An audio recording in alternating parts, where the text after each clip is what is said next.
नमस्कार दोस्तों, हमारे यूट्यूब चैनल एग्जाम लर्नर में आपका स्वागत है। दोस्तों, आज के इस वीडियो में हम लोग अंतर्राष्ट्रीय पर्यावरण सम्मेलन को पढ़ेंगे, जिसमें स्टॉकहोम सम्मेलन, रियो सम्मेलन, वियना सम्मेलन, मॉन्ट्रियल प्रोटोकॉल, क्योटो प्रोटोकॉल, इन सभी अंतर्राष्ट्रीय पर्यावरण सम्मेलन को इस वीडियो में हम लोग देखेंगे। ये आपके आगामी exam UP PCS, RO, GIC, GDC प्रवक्ता, सुपर टेट और अदर स्टेट एग्जाम के लिए महत्वपूर्ण है। यहाँ से हमेशा प्रश्न जो है बनते हैं। तो वीडियो को आप लोग लाइक शेयर कर दीजिएगा। चैनल पर पहली बार आए हैं तो चैनल को सब्सक्राइब कर लीजिएगा।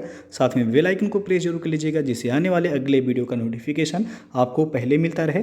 और पीडीएफ इसका हमारे टेलीग्राम चैनल पर मिल जाएगा। नीचे डिस्क्रिप्शन में आपको टेलीग्राम का लिंक दे दिया गया है, वहाँ से ज्वाइन करके आप पीडीएफ डाउनलोड कर सकते हैं। तो चलिए शुरू करते हैं। आप देख सकते हैं महत्वपूर्ण अंतर्राष्ट्रीय पर्यावरण सम्मेलन। पहले कॉलम में है आपका सम्मेलन, उसके बाद वर्ष लिखा गया है, फिर जो है विशिष्ट तथ्य।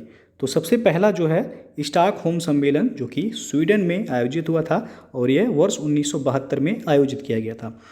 तो महत्वपूर्ण तथ्य क्या है इसमें, तो इसे पर्यावरण का मैग्ना कार्टा कहा जाता है। स्टॉकहोम सम्मेलन को जो है पर्यावरण का मैग्ना कार्टा कहा जाता है। और इसी सम्मेलन में यूनेप की स्थापना हुई थी। यूनेप का फुल फॉर्म होता है यूनाइटेड नेशन इन्वायरमेंट प्रोग्राम, यानी कि संयुक्त राष्ट्र पर्यावरण कार्यक्रम, इसे हिंदी में कहा जाता है। इसकी स्थापना 1972 में हुई थी और मुख्यालय जो है यूनेप का है नैरोबी, केन्या में। यूनेप यह जो है एक संयुक्त राष्ट्र की महत्वपूर्ण एजेंसी है, जो कि पर्यावरण परिरक्षण के लिए अंतर सरकारी उपायों के समन्वय के लिए उत्तरदायी है। और ग्लोबल 500, ये जो है पूछा भी गया है कि ग्लोबल 500 पुरस्कार जो है यूनेप संस्था के द्वारा ही जो है दिया जाता है।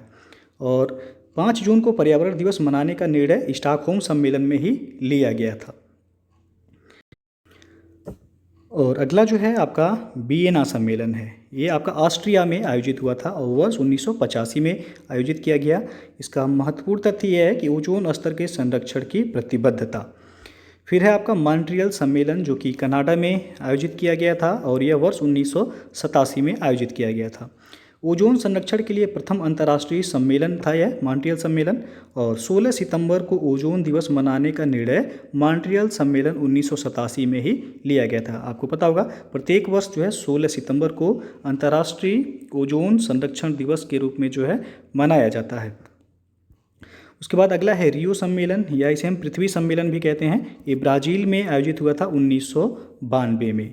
ये तो इसका महत्वपूर्ण तथ्य यह है कि सतत विकास हेतु एजेंडा 21 स्वीकृत किया गया था रियो सम्मेलन में। और जलवायु परिवर्तन पर संयुक्त राष्ट्र फ्रेमवर्क कन्वेंशन, जिसे UNFCCC कहा जाता है, की स्थापना हुई थी। तो रियो सम्मेलन पूछा जाता है किस वर्ष आयोजित हुआ था, 1992 में। और इसका महत्वपूर्ण तथ्य यह है कि सतत विकास हेतु एजेंडा 21 इसी सम्मेलन में जो है पारित किया गया या स्वीकृत किया गया था। अगला है न्यूयॉर्क सम्मेलन। यह आपका 1997 में हुआ था और इसमें एजेंडा 21 लागू करने की सहमति बनी थी न्यूयॉर्क सम्मेलन में। अगला है आपका क्योटो प्रोटोकॉल, या इसे पृथ्वी +5 सम्मेलन भी कहा जाता है। पृथ्वी +5 इसलिए क्योंकि 1992 में जो है आपका रियो सम्मेलन हुआ था या पृथ्वी सम्मेलन। 5 साल बाद 1997 में आपका क्योटो प्रोटोकॉल हुआ, इसलिए पृथ्वी +5 कहा जाता है। और ग्रीन हाउस गैसों के उत्सर्जन में कटौती करना इस सम्मेलन का जो है प्रमुख उद्देश्य या फिर जो है निर्णय लिया गया। उसके बाद है जोहान्सबर्ग सम्मेलन। ये पृथ्वी +10 सम्मेलन के नाम से जाना जाता है और ये 2002 में आयोजित किया गया था। इसमें जो है द्वितीय पृथ्वी सम्मेलन इसे कहा जाता है। और सतत विकास पर बल दिया गया है इस सम्मेलन में। और गरीबी उन्मूलन हेतु विश्व एकजुटता कोष की स्थापना भी की गई थी जोहान्सबर्ग सम्मेलन में। और अगला है आपका मॉन्ट्रियल सम्मेलन। एक तो आपका 1987 में मॉन्ट्रियल सम्मेलन हुआ था और एक जो है आपका 2005 में। तो मॉन्ट्रियल सम्मेलन 2005 में जो है विकसित देशों द्वारा ग्रीन हाउस उत्सर्जन कम करने पर जोर दिया गया इस सम्मेलन में। उसके बाद अगला है कोपेनहेगन सम्मेलन। ये 2009 में आयोजित किया गया। इसमें ब्रिक्स देशों ने स्वेच्छा से कार्बन उत्सर्जन में 20 से 25% कमी करने का निर्णय लिया था। कोपेनहेगन सम्मेलन 2009 में ब्रिक्स देश में कौन कौन शामिल है आपको पता होगा, BRICS। तो B से हो जाएगा ब्राज़ील, R से हो जाएगा रसिया यानी कि रूस, I से इंडिया, C से चाइना और S से हो जाएगा south Africa. South Africa brick में जो है 2010 में शामिल हुआ। इसके बाद इसका नाम जो है ब्रिक्स पड़ गया, पहले ये ब्रिक के नाम से जाना जाता था। उसके बाद अगला है कानकून सम्मेलन। ये मैक्सिको में आयोजित किया गया था वर्ष 2010 में। इसमें जो है आप हरित जलवायु कोष की स्थापना की बात कही गई या निर्णय लिया गया और $100 अरब की जो है खर्च की बात कही गई थी कानकून सम्मेलन मैक्सिको 2010 में। अगला है दोहा सम्मेलन वर्ष 2012 में आयोजित किया गया। इसमें क्लीन डेवलपमेंट मैकेनिज्म यानी कि CDM जिसे कहा जाता है के अंतर्गत प्रदूषण को कम करना जो है इस सम्मेलन का प्रमुख उद्देश्य था। फिर है Rio+20 सम्मेलन, ये आपका ब्राज़ील में आयोजित किया गया था वर्ष 2012 में।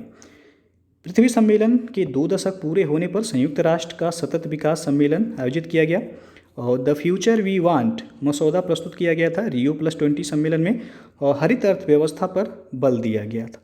तो ये जो है महत्वपूर्ण फैक्ट हैं। Rio+20 सम्मेलन पूछा जाता है किस वर्ष आयोजित किया गया, तो 2002 में। तो दोस्तों जो है ये था आपका महत्वपूर्ण अंतर्राष्ट्रीय पर्यावरण सम्मेलन, जहाँ से प्रश्न जो है हमेशा बनते हैं। तो वीडियो यदि पसंद आया हो तो लाइक शेयर कर दीजिएगा। चैनल पर पहली बार आए हैं तो चैनल को सब्सक्राइब कर लीजिएगा, साथ में बेल आइकन को प्रेस कर लीजिएगा जिससे आने वाले अगले वीडियो का नोटिफिकेशन आपको पहले मिलता रहे। तो वीडियो को पूरा देखने के लिए बहुत बहुत धन्यवाद। दोस्तों यदि आप UPPSC और UPSSC एग्ज़ाम के प्रिपरेशन करना चाहते हैं तो आप अनअकैडमी लर्निंग प्लेटफॉर्म से जुड़ के अपनी तैयारी को बेहतर तरीके से कर सकते हैं और आप आसानी से एग्ज़ाम को क्रैक कर सकते हैं। अनअकैडमी पर जो है UPPSC प्रीलिम्स एग्ज़ाम्स के लिए फ्री टेस्ट सीरीज कराया जाता है। ये हर रविवार को दोपहर 1 बजे और शाम को 7 बजे इसका एनालिसिस भी कराया जाता है। टेस्ट आपका बिल्कुल फ्री है, इसे आप लोग ज्वाइन जरूर कीजिएगा। UPPSC अभ्यास ये आपका सोमवार से शुक्रवार रात 10 बजे जो है अनअकैडमी पर कराया जाता है। ये सभी एग्जाम्स के लिए जो है महत्वपूर्ण है, तो इसे भी आप ज्वाइन कर सकते हैं। अनअकैडमी प्लस सब्सक्रिप्शन लेने पे आपको ये सभी फीचर्स जो है उपलब्ध होंगे। बैच कोर्सेज जो अभी अवेलेबल हैं अनअकैडमी पर, UPPSC अपर सबऑर्डिनेट फाउंडेशन बैच कोर्स 2022 ये आपका 22 अप्रैल से शुरू हो गया है। जो लोग ज्वाइन करना चाहते हैं आप जुड़ सकते हैं, डिस्क्रिप्शन में आपको लिंक दे दिया गया है। फिर प्रगति 90 days UPPSC RO prelims batch course है, ये आपका 28 अप्रैल से शुरू हुआ है। तो जो लोग RO की तैयारी करना चाहते हैं आप इस बैच से जुड़ के जो है तैयारी कर सकते हैं। उसके बाद अनअकैडमी पे जो है UPSI RO lower PCS UPSSC पेट लेखपाल ये सभी एग्जाम के लिए जो है कोर्सेज अवेलेबल हैं, आप लोग जो है जुड़ सकते हैं। यदि आप अनअकैडमी पे सब्सक्रिप्शन लेना जो है चाहते हैं तो आप हमारा रेफरल कोड यूज कीजिएगा एग्जाम लर्नर, जिससे आपको इंस्टेंट 10% का डिस्काउंट जो है मिल जाएगा। 1 मंथ का सब्सक्रिप्शन आपको 1260 रुपये पे करना है, 3 मंथ का 3150, 6 मंथ का 5040 है।